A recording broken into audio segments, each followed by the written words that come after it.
பொதுக்காலம் 17ஆம் வாரம் வெள்ளிக்கிழமை. முதல் வாசகம் லேவியராகமத்திலிருந்து வாசகம் 23ஆம் அதிகாரம் 1 மற்றும் 4 முதல் 11 முடியுள்ள இறைவார்த்தைகள்.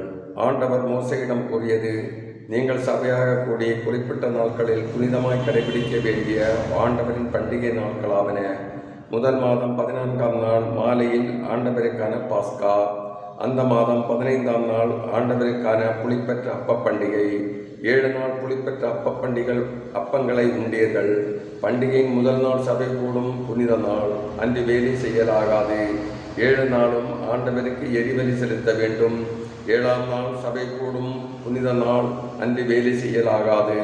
ஆண்டவர் மோசேயிடம் கூறியது: இஸ்ரேல் மக்களிடம் நீ செல்ல வேண்டியது: நான் உங்களுக்கு கொடுக்கும் நாட்டில் நீங்கள் வந்து அறுவடை செய்யும் போது அறுவடையின் முதல் விளைச்சலான ஒரு கதிர்கட்டனை குருவிடம் கொண்டு வர வேண்டும்.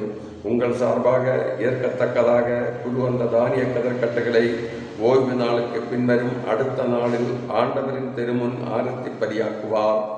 ஆரத்தி பலியாக கதிர்கட்டுகளை கொண்டு வந்த ஓய்வு நாளின் மறுநாளிலிருந்து 7 வாரங்களை கணக்கிடவும். 7ஆம் ஓய்வு நாளுக்கு மறுநாளான 5ஆம் நாளில் ஆண்டவருக்கு புது உணவு படையலை செலுத்துங்கள். அந்த 7ஆம் மாதம் 10ஆம் நாள் பாவக்கழுவாய் நாள், புனித சபை கூடும் நாள்.